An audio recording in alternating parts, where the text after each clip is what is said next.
right, folks, let's wrap up Chapter 2 with the term liberalism. The two big ideologies in Chapter 2 were going to be realism, and realism is more like a Republican or a conservative approach. Liberalism is going to be the other one. And if you're in the United States, oftentimes you're either going to be that conservative realist or you're going to be more of a liberalism type of a proponent. As you might expect, liberalism is going to be the exact opposite of what a realist is. So when you look at some of the traits up here, first and foremost, the number one trait is going to be optimism. Optimism. When I mentioned the phrase before, sometimes the glass is half empty and sometimes the glass is half full. What you'll find is that when you're dealing with the realists, they believe that the glass is generally going to be half empty. Liberals, on the other hand, are going to believe that it's more half full. And by half full, what I mean by this is that they are going to believe in the goodness of man. They are going to believe in the progress of man. They are going to believe that if you provide people with opportunities, people will take those opportunities and they're going to better themselves. Realists, on the other hand, are going to say, you know what, I don't trust these people, I don't trust many people at all, and I think that there would be as much opportunity to do negative as there would be to do good things. So again, these liberals and these realists are going to be opposites and they're going to be butting heads. The second thing up here is going to be order and cooperation.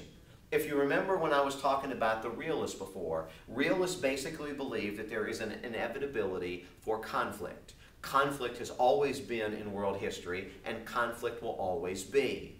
Liberals are going to look at this from a slightly different tact. They're going to look at this under the concept of order and cooperation, and their argument is this. Countries are not mutually exclusive of one another. If the United States does well, that does not mean that, say, Great Britain or Zimbabwe or Liberia or any number of countries around the world can't. Their argument would be that when countries cooperate, not only can the United States do well and be successful, but other countries around the world can be successful as well. And the more cooperation that you have between countries that are becoming progressively more and more successful, the more order that you're ultimately going to have as well. This argument is brought up in the chapter as the term a harmony of interests. When you think about it, think about the United States and China. A realist person would generally not trust the growth of China, and they would view China as a threat. But when you think about it, the United States needs China at this point almost as much as China needs the United States.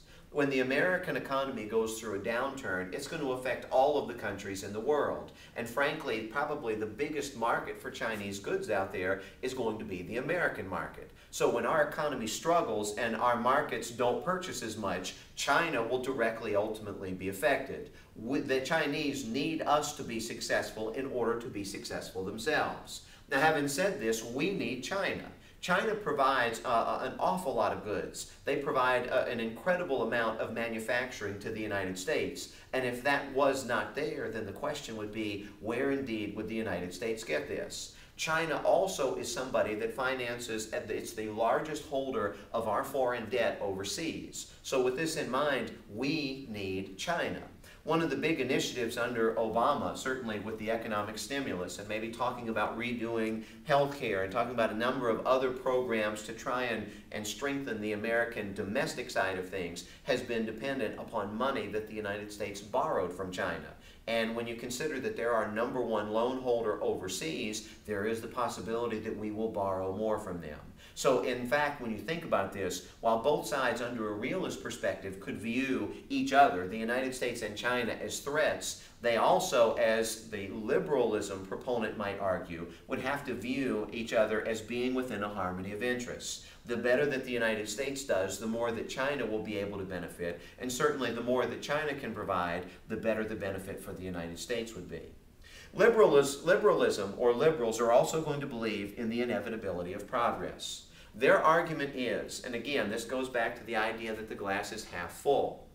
Their idea is that when you look over the course of time, there have been a lot of evils that are out there in the world. And progressively, these evils have been going away a little bit more and a little bit more. So for example, the role of women in the world today. When you think about the United States has probably got, and I don't even think there's probably, I think the United States definitely has some of the strongest laws that will protect women of any place that are out there in the world. Having said this, there are other countries where women don't have the same rights, and in fact, they might even be still considered property in some respects. But progressively, the number of countries that don't treat women equally has gotten less, and it's gotten less, and it's gotten less over the course of human history. Women all over the world have gotten more and more rights. That's not to say that they all have the same, but it is to say that they've all progressively been improving. Slavery is another one. When you think about slavery out there, and in the United States, we have a history of slavery. The Civil War ended in 1865, and there were constitutional amendments that ended slavery thereafter. Slavery has been prevalent around the world as well. But the idea behind progress, when you think about it, is that not only have women gotten a better standing and more rights around the world, but slavery has progressively ended more and more and more. One of the articles that I gave you in the sovereignty paper detailed 4 kinds of slavery that are still out there. And yes, women's rights certainly aren't perfect. Slavery is not completely gone from world history at this point, but in the grand scheme of things, it's gotten better and better and better to the point where those are far more the exceptions than they are the rules.